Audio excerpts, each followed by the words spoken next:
मजेदार वीडियो देखने के लिए इस चैनल को लाइक और सब्सक्राइब करें और कमेंट में कुछ लिख दें। और आपको कौन सी वीडियो अच्छी लगी हमें कमेंट में जरूर बताएं।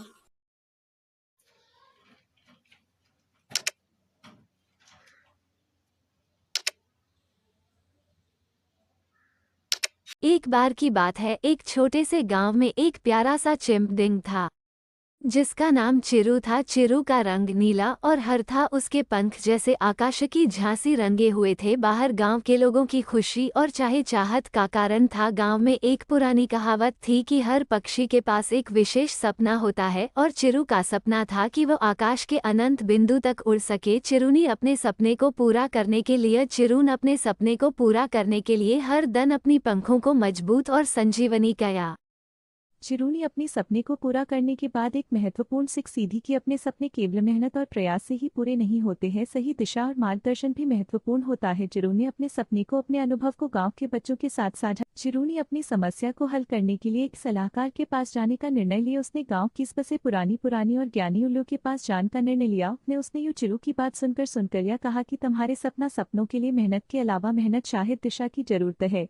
तुम्हारी उड़ान में तुम्हारी कमजोरी तुम्हारी मेहनत नहीं, तुम्हारी दिशा है। उल्लू की सलाह सुनकर चिरूनी ने अपने सपनों के और भी अधिक लगन और ध्यान लगना शुरू कर दिया। उसने अपनी उड़ान को दिशा देने के लिए एक योजना बनाई। उसने अपनी मेहनत को मजबूत बनाने के लिए रोज की मेहनत शुरू रखी, नई तकनीक को अपनाया और आकाश में अपनी नई ऊंचाई को कदम बढ़ाए। गांव के लोग उसकी इस कोशिश को देखकर बेहद प्रभावित हुए। उसका उत्साह बढ़ाने के लिए उसकी सराहना की। एक दिन कायरॉन ने अपनी मेहनत और अपने इधर से के साथ एक दिन चिरून अपने सपने को साकार करने के लिए आकाश की ऊंची बिंदु तक उड़ान भरने का सपना पूरा किया। वह ऊंचाई से गांव को देख रहा था। उसकी खुशी की कोई सीमा नहीं। गांव के लोग चिरू की उपलब्धि पर गर्व महसूस कर रही थी और उसे उत्सव के रूप में मानने लगे और उन्हें सिखाया कि अपने सपनों को पूरा करने के लिए सही दिशा और सही मार्गदर्शन की आवश्यकता होती है। उसकी कहानी ने गांव के लोगों को प्रेरित किया और उन्होंने अपने सपनों को पूरा करने के लिए नए उत्साह और उम्मीद से जीना शुरू किया। चिरू की उड़ान और केवल उसकी खुद की उड़ान नहीं थी, बल्कि गांव के सपनों की उड़ान बन गई थी और उन्हें सिखाया कि अपने सपनों को पूरा करने के लिए सही दिशा और सही मार्गदर्शन की आवश्यकता होती है। उसकी कहानी ने गांव के लोगों को प्रेरित किया और उन्होंने अपने सपनों को पूरा करने के लिए नए उत्साह और उम्मीद से जीना शुरू किया। चिरू की उड़ान और केवल उसकी खुद की उड़ान नहीं थी, बल्कि गांव के सपनों की उड़ान बन गई थी।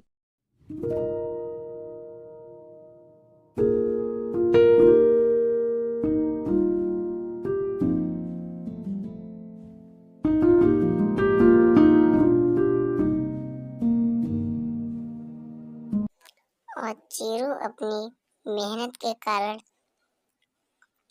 आसमान में उड़ने लगती है और वह इतनी अत्यधिक खुश होती है कि उसको यही नहीं पता चल रहा कि वह कितनी अधिक खुश है।